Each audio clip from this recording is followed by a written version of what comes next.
हमारे साथ में यूनाइट हो जाइए। मेरा पहला हमारा मकसद यूनाइट एंड लीड का है। Unite and lead, divide and rule लोगों ने किया। मेरे पास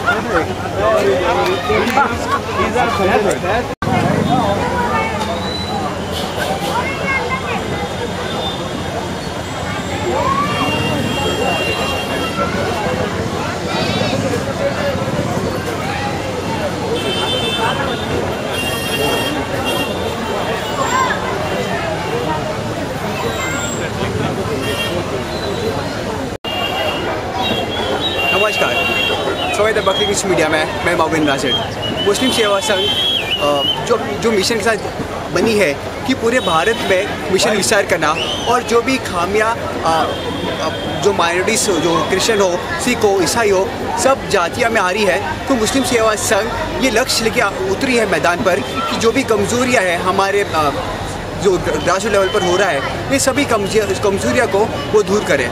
उनका एक मिशन है कि देश में लिटरेसी का रेट बढ़े, देश में जो भुखमरी है, हमारे किसान बचे वो हर क्षेत्र में जा रहे हैं, महाराष्ट्र के और देश भर के हर क्षेत्र में जा रहे हैं, गाँव में जा रहे हैं, ताकि देश में एक नया ऊर्जा पैदा हो, हमारे युवाओं को रोज़गार मिले, हमारे देश के सभी युवा जो शिक्षित हैं उनको अच्छा नौकरी से उनको आशीष मिले। तो ये सभी कार्य लेके मुस्लिम सेवा संघ कार्य कर रही है।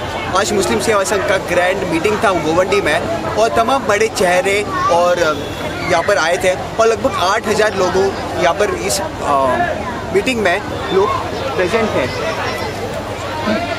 और यहाँ पर के जो सदस्य हैं, जो आज काफ़ी बड़े पैमाने में लोगों ने मुस्लिम सेवा संघ ज्वाइन किया। मुस्लिम सेवा संघ का जो विचारधारा है वो लोगों को काफ़ी पसंद आ रहा है और वे लोग काफ़ी एक जैसे माँ के सम्मान मुस्लिम सेवा संघ काम कर रही है। और मुस्लिम सेवा संघ ये कह रहा ये कि एक माँ का हृदय के साथ वे काम कर रहे हैं और सभी लोग एक संतान की तरह मुस्लिम सेवा संघ के माहौल में आ रहे हैं। तो मुस्लिम सेवा संघ के सदस्य से बात करेंगे। प्रोफेसर जावेद जी, आप MMA के मुस्लिम रिजर्वेशन के अध्यक्ष हो। आज आपने मुस्लिम सेवा संघ के स्टेज के साथ शेयर किया है, क्या सीख आपने मुस्लिम सेवा संघ के सदस्यों को दिया है? और क्योंकि मुस्लिम सेवा संघ देश भर में एक अच्छा कार्य कर रही है, एक माँ का हृदय के साथ कार्य कर रही है, क्या कहना चाहोगे आप? देखिए, हम लोग महाआंदोलन महाराष्ट्र मुस्लिम आरक्षण आंदोलन का अध्यक्ष हूँ और मैंने आज निश्चित तौर पे मुस्लिम सेवा संघ का ये स्टेज शेयर नहीं किया। मैं इसका एक पार्ट हूँ, एक हिस्सा हूँ। मैं अपनी जिम्मेदारी पूरा करने यहाँ आया, जिम्मेदारी का एहसास था। मुस्लिम सेवा संघ ये केवल मुस्लिमों के लिए सेवा करने वाला नहीं है, ये सेवा संघ है, इसमें ज़्यादा मुस्लिम है, इसलिए मुस्लिम पूरी समाज का सेवा करेगा।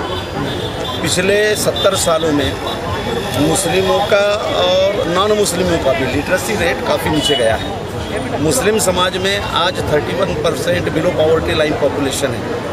पूरे झोपड़पट्टी में मुस्लिम समाज का पॉपुलेशन सच्चर रिपोर्ट कहता है उसके मुताबिक 38% है। इंडस्ट्रियल लेबर में मुस्लिम 32% है। 31 लाख मुस्लिम महाराष्ट्र में किसान मजदूर और हाथ मजदूर है। इसकी वजह बेसिकली इलिटरेसी है। अगर ये सब लिटरेट हो जाए, इन्हें पढ़ने के बराबर साधन मिल जाए, स्कॉलरशिप मिल जाए और इनको रहने के लिए एक अच्छा घर मिल जाए, तो ये जो समाज तरक्की करेगा वो राज्य की सेवा करेगा। क्योंकि समाज जब तरक्की करता है तो वो किसे सेवा देता है? वो राज्य को सेवा देता है। तो मुस्लिम समाज हुनरमंद है, उसके पास में एक टेक्नोलॉजी है, लेकिन ये परंपरागत टेक्नोलॉजी है। आधुनिक युग की टेक्नोलॉजी के साथ वो बैठ नहीं पाता, क्योंकि आधुनिक टेक्नोलॉजी को सीखने के लिए जो पैसा लगता है, जो सहूलियत लगती है, वो उसके पास नहीं है। तो वर्तमान की जो सरकार है, वो सरकार से हम ये गुजारिश कर रहे हैं मुस्लिम सेवा संघ की ओर से कि आप जितने भी स्कीमें निकालते हो, उन स्कीमों को मुस्लिम समाज तक पहुंचाने का काम मुस्लिम सेवा संघ करेगा और उससे लाभ देने का काम सरकार करे। तो सरकार की कल्याणकारी योजना है, संविधान की कल्याणकारी योजना है, इसके बीच मुस्लिम सेवा संघ एक दुआ, जिसको हम कहते हैं कि एक दूत का काम करेगा। तो आज वो यहाँ दिखाई दिया कि 22,000 फॉर्म घरों के लिए भराए गए। 22,000 के लगभग लोग यहाँ पर आया हुआ था। जिसने फॉर्म भरा वो सभी आया और जिसने फॉर्म नहीं भरा वो भी आया। ये उम्मीद दिखाती है सरकार को कि कितना बड़ा काम बचा हुआ है सरकार के जिम्मे। भारत का प्रियम्बल संविधान का प्रस्तावना ये कहती है कि मैं पिछड़े हुए नागरिक को सामाजिक, शैक्षणिक, आर्थिक विकास के साधन मुहैया करवा देने का वादा करता हूँ। ये वादा संविधान कर रहा है और उस वादे की पूर्तता सरकार को करनी है। तो सरकार का काम, सरकार तो चलाना है, लेकिन सरकार के स्कीमों को अपने समाज तक ले जाने का काम मुस्लिम सेवा संघ बड़ी शिद्दत से कर रहा है। इसी में आरक्षण का मुद्दा भी आता है, वो भी समाज सेवा है। तो आरक्षण का मुद्दा भी मुस्लिम सेवा संघ साथ में लेकर चल रहा है। आज बैंकों से लोन नहीं मिलते, क्यों नहीं मिलते बैंकों से लोन? क्योंकि समाज को एजुकेट करके बैंकों को भी एजुकेट करने वाला कोई सामाजिक संगठन नहीं है। केवल मुस्लिम समाज को एजुकेट करके नहीं चलेगा, उसके साथ में बैंकों को भी एजुकेट करना पड़ेगा कि आपका मुस्लिम समाज की तरफ देखने का रवैया बदलिए। मुस्लिमों के बड़े बड़े मोहल्ले महाराष्ट्र में अमूमन 33 जिलों में मुस्लिमों के बड़े मोहल्ले रेड जोन में डाले गए। वाई? और उसी रेड जोन से बैंकों को सबसे ज़्यादा अकाउंट मुसलमानों का मिलता है। सबसे ज़्यादा पैसा रोलिंग मुसलमानों का बैंकों को उसी रेड जोन से होता है। लेकिन टेक्निकल लैंग्वेज में जहाँ रेड जोन होता है वहाँ पे लोन नहीं देते। मुस्लिमों का पैसा जमा हो रहा है लेकिन लोन नहीं मिल रहा है, तो विकास कैसे होगा? तो मुस्लिम सेवा संघ सरकार से ये कह रही है कि ऐसे रूल बनाइए कि जो भी लोन बंटता है उसमें माइनॉरिटी का कोटा, मुस्लिमों का कोटा निश्चित हो जाना चाहिए और उस कोटे को मुस्लिम समाज तक पहुँचाने का काम ये मुस्लिम सेवा संघ कर रहा है। आज 35 ज़िले पूरे हो जाएंगे। ये चंद दिनों में आप देखेगा पूरे 35 ज़िलों में ये संघ चले जाएगा। नेशनल लेवल पर पहुंच गया है। दिल्ली में ऑफिस हो गया है, कलकत्ता जाने की तैयारी है, उधर हरियाणा की तरफ निकलने की तैयारी है, उत्तर प्रदेश से कॉल आ रहे हैं। चंद दिनों में सभा साहब और बाकी पूरी टीम, फिरोज मसूददार साहब के नेतृत्व में बाकी टीम उधर निकलेगी। तो इस तरह से पूरे भारत में 65-70 साल के बाद मुसलमानों का एक सुशिक्षित, मुसलमानों का आर्थिक व्यवस्था समझने वाला ग्रुप, मुसलमानों में संवैधानिक व्यवस्था समझने वाला ग्रुप, मुसलमानों में कल्याणकारी राजनीति समझने वाला ग्रुप मुस्लिम सेवा संघ के रूप में इकट्ठा आया है। एक और ख़ास बताना चाहता हूँ, मुस्लिम सेवा संघ की विचारधारा ये इतनी बहुजनवादी है कि महात्मा ज्योतिबा फुले से लेकर शाहू महाराज, बाबा साहब आम्बेडकर तक इतनी पैंट इसके विचारधारा में है कि आज इस मंच पर केवल मुस्लिम नहीं, दलित समाज के लीडर हाजिर थे, मराठा सेवा संघ के अभिजीत राणे जी हाजिर थे, बहुजन समाज के लोग हाजिर थे। तो ये केवल मुसलमानों का मंच नहीं है, मुसलमानों की ओर से स्थापित किया गया पूरे भारत के समाज का मंच है। जावेद भाई जी, आप मूल्यांकन में और एनालिसिस में काफ़ी स्ट्रॉन्ग हो। सर आज बहुत सारे कम्युनिटी, बहुत सारे NGOs आते हैं, पार्टी से उभर कर आ रही है, समाजवादी पार्टी है, AIMM है, तो इन्होंने कुछ देश में ज़्यादा प्रगति नहीं किया है। जो मुस्लिम समस्या है, मल्टी समस्या है, सरकार प्रशासन उस पर ध्यान केंद्रित नहीं कर पा रही है। तो अभी भी वो जो जितने भी समस्या है वो अभी भी हमें दिखाई पड़ते हैं। फिर NGOs आते हैं, बड़े बड़े NGOs स्टार्टिंग के समय में काम करती है। आपका NGO सभी NGO से कैसे अलग होगा? बहुत पते की आपने बात। देखिए, NGO दो तरह के लिए बनाए जाते हैं। एक तो सरकार से फ़ायदा उठाने के लिए और फंडिंग कलेक्ट करने के लिए। ये NGO में जो लोग हैं वो गलत काम कर रहे हैं, मैं ऐसा नहीं कह रहा हूँ, उनका अपना काम होगा, लेकिन वो NGOs रूट लेवल पर जाकर मुस्लिम समाज को अवेयर करने का काम नहीं करते। जैसे मैंने कहा 32% इंडस्ट्रियल सेक्टर में मुस्लिम लेबर है। ये इंडस्ट्रियल सेक्टर के मुस्लिम लेबर अनुसूचित जाति जनजाति के लेबर सेक्टर में नहीं आते, लॉ में नहीं आते, इनका बीमा नहीं निकलता। अगर कोई हादसा हो जाए तो नॉन मुस्लिम जो लेबर है वो अपना बीमा करवाता है, वो पर्टिकुलरली लेबर लॉ में बैठता है, लेकिन मुस्लिम नहीं बैठता। इसलिए नहीं बैठता कि मुस्लिम बैठता है संवैधानिक पद्धति से। संविधान की 13, 14, 15 कलम किसी भी सूरत में जात, वंश, धर्मों पर भेदभाव करने के लिए मना करती है। ये बताने वाला मुसलमानों में NGO नहीं है। बाकी NGO में और मुस्लिम सेवा संघ में ये फ़र्क है। आज तक किसी NGO ने 22,000 मुसलमानों तक पहुंचकर, जिनके घर पे छत नहीं है तो इल्म कैसे हासिल करेगा? छत नहीं है तो उस घर में खुशहाली कैसे आएगी? छत नहीं है तो उस घर में स्वास्थ्य कैसे आएगा? तो देश का मुस्लिम नाम का नागरिक कितना कमज़ोर रहेगा? तो ये झोपड़पट्टी में जाके ये काम करने वाला NGO अभी तक नहीं हुआ था, वो NGO बनकर ये आया है। तो एक, ये केवल कलेक्शन करने, फंडिंग जमा करने नहीं, इसकी बेसिक समाज को फंडिंग दिलाने में है। वो फंडिंग उसकी तरक्की के लिए, वो फंडिंग उसके स्कॉलरशिप के रूप में, वो फंडिंग उसके टेक्नोलॉजिकल डेवलपमेंट के लिए, वो फंडिंग उसके बिजनेस एस्टेब्लिशमेंट के लिए होगा। तो ये बाकी NGO में, जो प्रोफेशनल NGO है उनमें, और सोशल जिम्मेदारी वाले मुस्लिम सेवा संघ NGO में बेसिक फर्क है। ओके सर, देखिए भारत के 70 साल की आज़ादी के बाद से बड़े बड़े नेता उभर कर आते हैं, लेकिन जो दूसरे विपक्षी नेता बैठे रहते हैं वैसे दूसरे नेता का पैर टांग खींचते हैं। आप मुस्लिम कम्युनिटी में बड़े बड़े लीडर हैं, मीम अफजल हो या फिर आके अबू आज़मी साहब हो, तो ऐसे बड़े बड़े लीडर ओवैसी साहब हो, यदि वो आपको सपोर्ट नहीं करते क्योंकि वो मुस्लिम कम्युनिटी के बड़े लीडर हैं, तो आप लोग आपके आंदोलन को, एजिटेशन को कैसे आगे चलोगे? क्योंकि एक बड़ा चेहरा मुस्लिम सेवा संघ में दिखाई नहीं पड़ता है। हमें बड़े चेहरे की ज़रूरत नहीं है। उसकी वजह यह है कि हर समाज का बड़ा चेहरा 80% दबा कुचला समाज होता है। वो चेहरा जिस जगह जिस मंच पर आएगा वो मंच बड़े बड़े नेता पैदा करेगा। बाकी नेता हो सकते हैं आप अपने जगह बड़े हो, लेकिन समाज में बड़े नहीं हैं, क्योंकि समाज की समस्याओं के लिए जूझने वाला उनके पास में एक नेटवर्क नहीं है। मुस्लिम सेवा संघ के पास में वो नेटवर्क है। तो इन गली कूचों से, इन पिछड़े मुसलमानों से, इन पसमानदा मुसलमानों से जो सोच समझ उभरेगी वो इस देश में बड़े बड़े नेता पैदा करेगी और यकीनी तौर पे करेंगे। और ऐसा होगा कि महाराष्ट्र की राजनीति, हम कह रहे हैं महाराष्ट्र की राजनीति महाराष्ट्र के मुसलमानों के काम में आएगी, जैसी गुजरात की राजनीति गुजरात के लोगों के लिए काम में आती है, जैसे उत्तर प्रदेश की राजनीति उत्तर प्रदेश के लोगों के काम में आती है, वैसे महाराष्ट्र की मुस्लिम सेवा संघ की सामाजिक बुनियाद पर उभर कर आने वाली राजनीति महाराष्ट्र के मुसलमानों के तरक्की के लिए 100% काम में आएगी। और यहाँ से उभरने वाला जो राजनीतिक नेता रहेगा उसकी नाड़, उसका डायलॉग मुस्लिम समाज से रहेगा। दलित समाज कैसे तरक्की कर गया?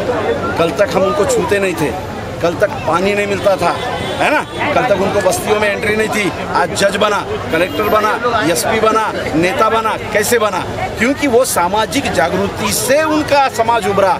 हमारा समाज उसी तरह से उभरे, ये कोशिश मुस्लिम सेवा संघ की है। और यहाँ से आने वाला नेता बिल्कुल काट का उल्लू नहीं रहेगा, अक्ल का ताजदार रहेगा।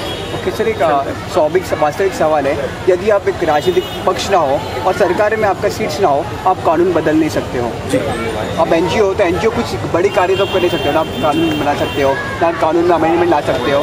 ये आपका मेन मकसद है कि देश से लिटरेसी दूर हो, लिटरेसी रेट बढ़े, बेरोजगार दूर हो, तो कैसे बदलेगा चीज़? देखिए, अभी एनजीओ ही आप रहोगे कि कभी पार्टी में बनेगी? ये भविष्य में आने वाला कल है, अभी हम नहीं बता सकते। अभी हम ये कोशिश कर रहे हैं कि अभी हम पूरे महाराष्ट्र और महाराष्ट्र के बाहर फैल जाएं, अपने समाज के सामाजिक आर्थिक शैक्षणिक सवालों पर अपने समाज को एजुकेट करें। आप जो बात कर रहे हैं वो बहुत लंबी लड़ाई की बात है। हम लोग अभी बुनियादी तौर पर अपने पैर मजबूत कर रहे हैं और बहुत कॉन्क्रीट ढंग से हम अपने पैर मजबूत कर रहे हैं। आएगा ना, इससे उभर के एक नया विश्व आएगा, नई राजनीति शायद शुरू होगी। और सब लोगों ने अगर चाहा तो आने वाले 2019 में यही मुस्लिम सेवा संघ महाराष्ट्र की राजनीति की दिशा तय करेगा। धन्यवाद। अवसर पर जब तभी मुस्लिम सेवा संघ ने आज ग्रैंड मीटिंग रखा गोवंडी में, तो क्या विचारधारा के साथ आपने मुस्लिम सेवा संघ को ज्वाइन किया है और कैसे आप गोवंडी का चेहरा बदलेंगे? आज गोवंडी के अंदर सिर्फ गोवंडी का नाम लेते ही लोग उसको ऊपर से नीचे तक देखते हैं कि गोवंडी का नाम ले रहा है। आज गोवंडी के अंदर एजुकेशन बिल्कुल नहीं है। आज गोवंडी के अंदर बच्चे नशे में पड़े हुए। आज गोवंडी के अंदर 70% मैं बोलता हूँ कि लोग भाड़े पे होंगे। तो आज पहला मुद्दा मैंने भाड़े का उठाया हूँ कि जो लोग बेघर हैं उन लोगों को घर देने का बेड़ा जो हमने उठाया है। तो आज मैं अब तक मैं अकेला लड़ाई लड़ रहा था, आज मेरे साथ में पूरी मुस्लिम सेवा संघ, अब मैं खुद मुस्लिम सेवा संघ में ज्वाइन हूँ। ये सारे 22,000 मेंबर आज मुस्लिम सेवा संघ के साथ जुड़ चुके हैं और आने वाले 2019 तक 2 से 2.5 लाख लोग सिर्फ गोवंडी से हमारे जोड़ने का इरादा है और लोग हमारे साथ जुड़ने के लिए तैयार हैं। और उनकी जो भी प्रॉब्लम है एजुकेशन के, बीमारियों के, घर के। अफसर भाई, क्योंकि आपने मुस्लिम सेवा संघ को ज्वाइन किया अभी, तो क्या विचारधारा के साथ क्या लक्ष्य रहेगा आपका? कैसे आप गोवंडी के चेहरे को बदलोगे? सबसे पहला लक्ष्य तो हमारा जो गोवंडी बेघर लोगों ने मेरे पास एक उम्मीद के साथ फ्री ऑनलाइन सेवा में फ्री में जो मैंने उनको फॉर्म भर के दिया, एक उम्मीद के साथ लोगों ने मेरे साथ आश्वासन किया है कि इनके ज़रिए हमको हमारा घर मिलेगा। लोगों को इसके कानून कायदे विचारधारा कुछ पता नहीं होती, तो लोगों को बेचारे कई लोगों ने लूटा भी है। अपने कंप्यूटर वाले, साइबर वाले ने 200-500 रुपये अपनी दुकान लगा बोल के गरीबों का फॉर्म भर के इनको आड़ा फॉर्म भर के दे दिया है। तो इसलिए मैंने लोगों को फ्री ऑनलाइन सेवा में फॉर्म भर के, जो लोगों ने एक आश्वासन मेरे से रखा है कि घर आके मिलेगा। सबसे पहले मेरी जंग तो यही रहेगी कि मैं लोगों को एक कानून के दायरे के अंदर जो प्रधानमंत्री आवास योजना का जो कानून गवर्नमेंट ने बनाया है उस कानून को फॉलो करते हुए, उसकी फाइल बनाते हुए लोगों की फाइल पास करा के उनको उनका घर दिलाया। 2022 तक हमारी गोवंडी में, पूरी बम्बई में, पूरे महाराष्ट्र में कोई बेघर नहीं होना चाहिए। ये हमारा सबसे बड़ा संघर्ष रहेगा। इसके अलावा हमारी गोवंडी के अंदर सबसे बड़ा मसला एजुकेशन का है और आजकल के यहाँ कई टैलेंटेड ऐसे बच्चे हैं जो 7वीं में, 8वीं में, 6वीं में टॉप लेके आते हैं, लेकिन उनकी माँ बाप की हैसियत नहीं होती आगे पढ़ाने की, तो बेचारे आगे चल के मैकेनिक बन जा रहे हैं या नशे में डूब जा रहे हैं या कुछ आगे नहीं बढ़ पा रहे हैं। जो जिनकी काबिलियत डॉक्टर बनने की, इंजीनियर बनने की, IAS IPS बनने की काबिलियत है, लेकिन उनको कोई सपोर्ट नहीं है, ना कोई गवर्नमेंट की स्कीम उनको वहाँ तक पहुँचती है, इसलिए वो बच्चे वहीं पर सीमित हो जाते हैं। तो हमारा ये लड़ाई रहेगी कि कि जो बच्चों को एजुकेशन नहीं मिल पा रहा है, ऐसे बच्चे गवंडी से हम एडप्ट करेंगे जो टॉप लेवल पे पढ़ाई करते हैं और टॉपर आते हैं। उन बच्चों को IAS, IPS, डॉक्टर, इंजीनियर बनने तक उसको पूरा, जब तक उसको डिग्री नहीं मिल जाए जब तक हम उनको पूरा सपोर्ट करेंगे। और उसके अलावा हमारी गवंडी में जो बच्चे नशे में डूबे हैं और जो नशे का आगाल यहाँ चल रहा है, तो हमारी कोशिश रहेगी कि 2019 तक एक भी बच्चा बिना एजुकेशन के, एक भी बच्चा नशे के साथ में यहाँ नहीं रहेगा। नशा मुक्त गवंडी 2019 तक हमको बनाना है, ये हमारा संघर्ष है। और दूसरा संघर्ष हमारा लोगों के घर का है, तीसरा संघर्ष एजुकेशन का। ये 3 चीज़ों में हमें सबसे ज़्यादा मेहनत करना है। और हम लोगों से आज मुस्लिम सेवा संघ के साथ जुड़ के, मुस्लिम सेवा संघ के साथ में सारे लोगों के साथ विकास के साथ में हम 2019 तक गवंडी को नशा मुक्त गवंडी बनाना चाहते हैं। ये हमारा लक्ष्य है। सर, कुछ संदेश हमारे मीडिया के माध्यम से आप गवंडी के रहवासी तक पहुँचना चाहोगे? हमारा संदेश यही है कि हमारी गवंडी के अंदर आज कोई बच्चा या कोई माँ बाप बच्चे के एजुकेशन लोन के लिए किधर भी जब या कोई होम लोन के लिए या कुछ के लिए अगर फाइल लेके गवंडी में कोई बैंक में जाता है, तो जैसे वो नाम पड़ता है गवंडी उसकी फाइल रिटर्न हो जाती है। जैसे कोई अच्छी स्कूल के अंदर बच्चा एडमिशन के लिए जाता है, जैसे नाम पड़ता है गवंडी उसकी फाइल रिजेक्ट हो जाती है, उसको एडमिशन नहीं मिलता है। तो ये क्यों? कि गवंडी बम्बई का हिस्सा नहीं है या महाराष्ट्र का हिस्सा नहीं है या हिंदुस्तान में नहीं है, यहाँ के रहने वाले लोग भारतीय नागरिक नहीं है, ये उनके साथ नाइंसाफ़ी क्यों होती है? तो इसलिए इन गवंडी का इतिहास बदलने के लिए 2019 तक गवंडी को एक ऐसा इतिहास देना है कि गवंडी के जो भी नाम गवंडी का उसे तो उसे एक बैड नज़र से ना देखे, उसको एक अच्छी नज़र देखे। ये भी इंसान है, इनको भी पढ़ना है, इनको भी जीना है, ये भी भारतीय नागरिक है। तो जो हिंदुस्तान का स्वाभिमान सिखाता है, उसका जो भारत का नागरिक का उसका जो हक बनता है वो उसे मिलना चाहिए, चाहे वो गवंडी का हो या किसी भी वजह का हो और कोई भी जात का हो, कोई भी धर्म का हो। अगर वो गरीब है तो एक गरीब जो दूसरे गरीब की मदद करता है तो वो कभी देख के नहीं सोचता कि ये मुस्लिम की कर रहा है या हिंदू की कर रहा है। जब किसी को उम्मीद जगाता है तो कोई जातिवादी नहीं लाता है। तो गवंडी के अंदर तो जातिवादी फसाद तो आज तक है ही नहीं, लेकिन हम ये चाहते हैं कि गवंडी में जो एजुकेशन के मसले हैं और जो बेघर लोग इतने साल से भाड़े पे रह रहे हैं उनके मसले और जो बच्चे नशे में डूबे ये मसले, ये 3 मसले यहाँ अहम और इम्पोर्टेंट है। हम 3 मसलों को 2 साल तक इतना काम करेंगे कि 3 मसले 2 साल के अंदर 2019 तक गवंडी में खत्म हो जाना चाहिए। ये हमारा सबसे बड़ा संघर्ष है।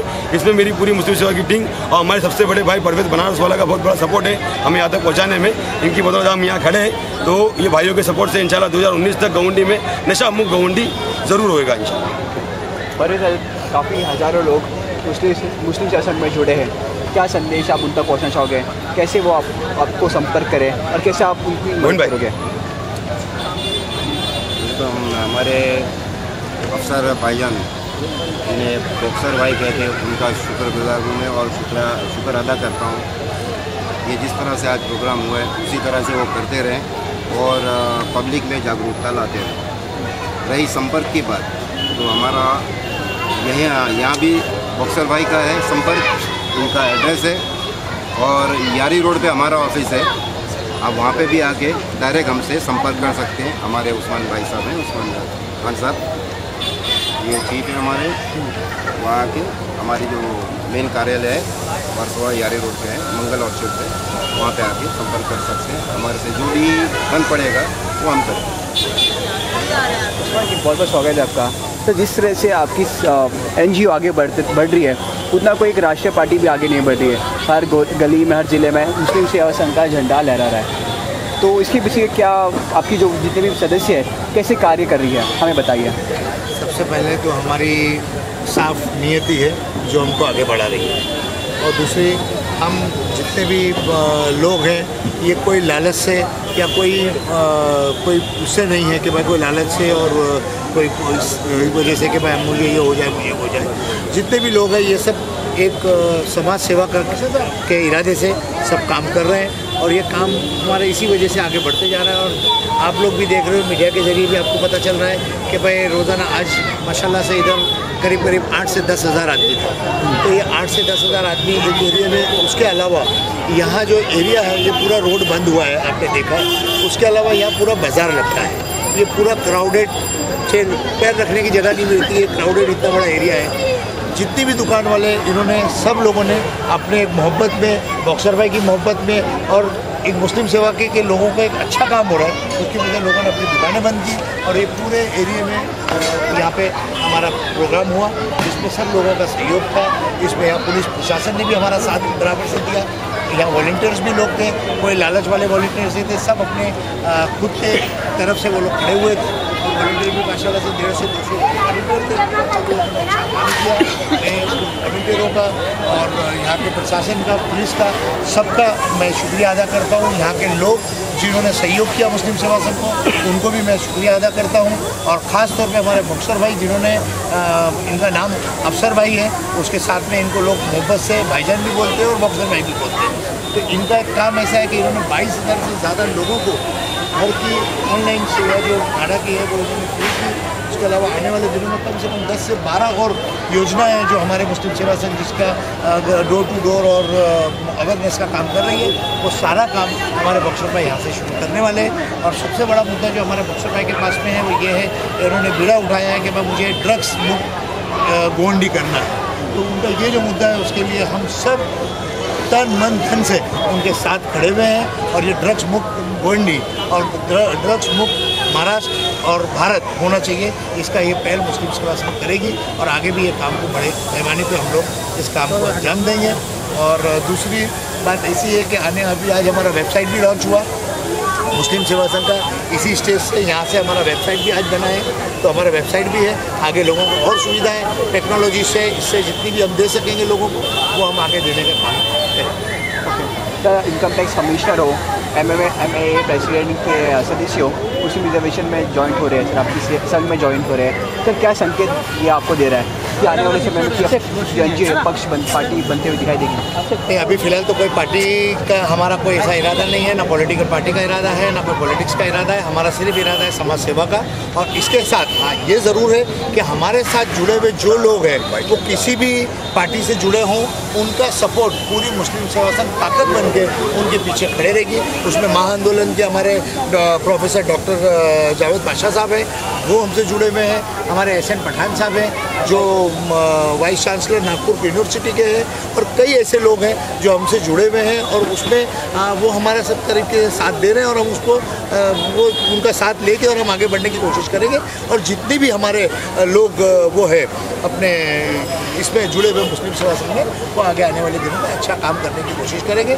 और हम काम करके दिखाएंगे, सिर्फ बोलने से नहीं है, काम करके दिखाने में हम विश्वास रखते हैं। और दूसरा, आने वाले दिनों में एक बुक मैं रिलीज़ कर रहा हूँ। वो बुक जो 1947 आज़ादी के बाद से जो मुस्लिम का कंट्रीब्यूशन अपने हिंदुस्तान के लिए रहा है, चाहे वो राष्ट्रपति के माध्यम से हो, जजेस के माध्यम से हो, साइंटिस्ट के माध्यम से हो, टेक्नोलॉजी के माध्यम से हो, फोर्स के माध्यम से हो, आर्म्स फोर्स के माध्यम से हो, नॉलेज के माध्यम से हो, यूनिवर्सिटी के माध्यम से हो, उसकी एक बुक हम बहुत जल्द मुस्लिम सेवा संघ रिलीज़ करने जा रही है। और उसके अंदर आप लोगों के सामने ये चीज़ आएगी कि शायद 120% का योगदान आफ्टर 1947 फ्रीडम के बाद में हमें योगदान मुसलमानों का इस हिंदुस्तान के लिए दिया है हमने। और आगे भी हम चाहते हैं कि जब हमारे इतना बड़ा योगदान हमारा है तो आगे क्यों नहीं, इसकी वजह क्या हमारी रुकावट हो गई, क्यों हमारे बच्चे पीछे होते जा रहे हैं, क्यों हम एजुकेशन में पीछे हो गए। तो इसके लिए मुस्लिम सेवा संघ काम कर रही है कि अगर वो चीज़ थी तो उसी को आगे चलाएगी।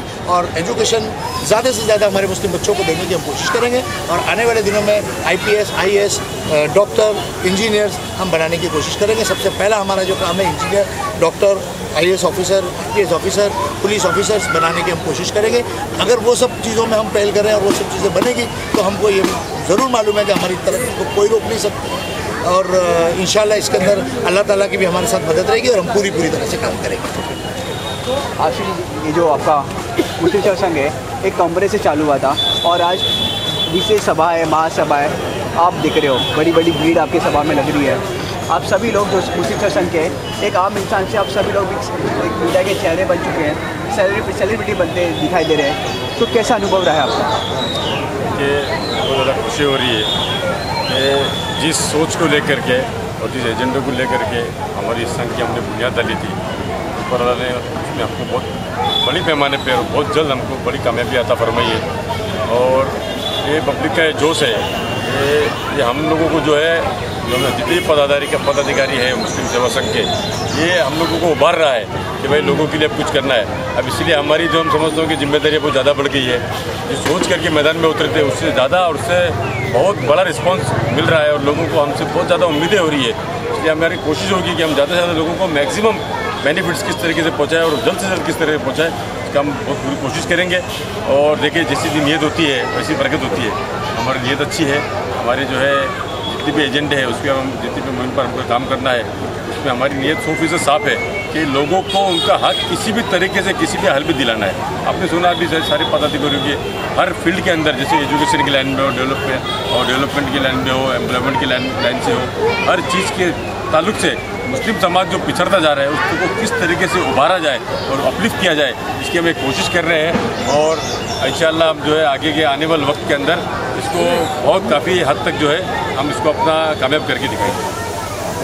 सर, आप मुस्लिम समाज के युवा कह रहा हो, आज बड़ी बड़ी भीड़ लग रही है आपके महासभाओं में, तो क्या अनुभव रहा है आपका और कैसे युवा लोग आपको जुड़े, मुस्लिम सेवा संघ को जुड़े, हमारे मीडिया के द्वारा आप क्या कहना चाहोगे?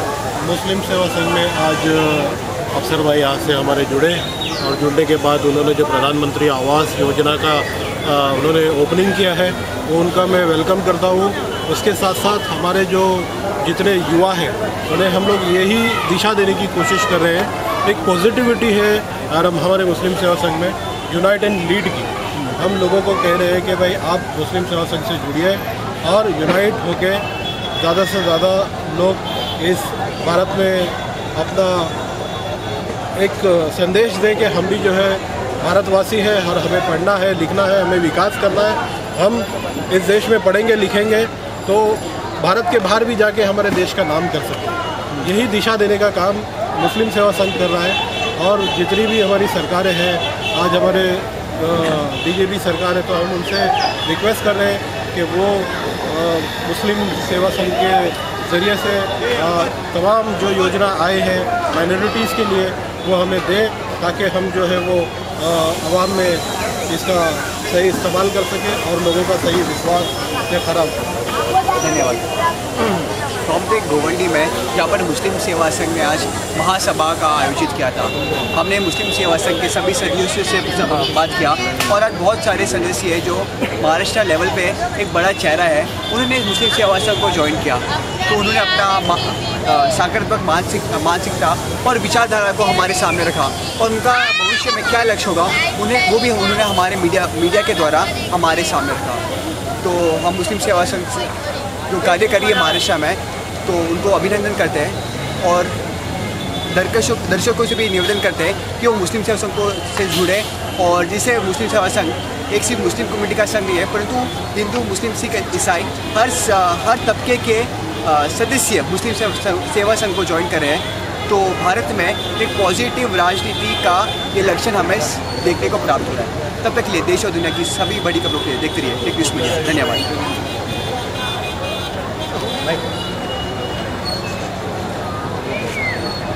अच्छी तरह से हैंडल किया है डिपार्टमेंट ने। ये काम सिर्फ मुंबई पुलिस नहीं कर सकती, ये सपोर्ट मुंबई पुलिस, जीएमसी कर्मचारी और उनके तमाम जो कार्यकर्ता है, जो गवर्नमेंट ऑफिशियल थे, उनके अलावा और कोई नहीं कर सकता। इस तरह से बेहतरीन इंतजाम होने के बावजूद भी किसी को भी कोई तकलीफ नहीं हुई। हाँ, ये बात और है कि थोड़ी बहुत पब्लिक को जो तकलीफ होगी वो पब्लिक ने अपनी तरफ से वो नज़रअंदाज करते हुए हमारा सपोर्ट किया, मुस्लिम सेवा संघ का सपोर्ट किया और हमारे अफसर बॉक्सर साहब का सपोर्ट किया।